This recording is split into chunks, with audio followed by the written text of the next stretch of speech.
Hi guys, it's Macy Kate. I am going to be teaching you guys how to install a glueless wig in 5 steps. Step 1, slick back or braid your hair down for a flat base to start out with. Step 2, put on your wig cap. You can choose to melt the wig cap with got2b spray or gel, or just push it down for a clean hairline. Step 3, adjust the band to fit your head and put on the wig starting from the back and working your way forward.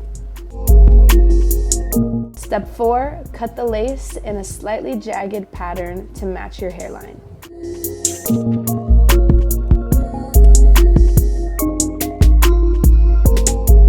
Step 5, if you are looking for some extra security, use got2b spray to secure the lace down.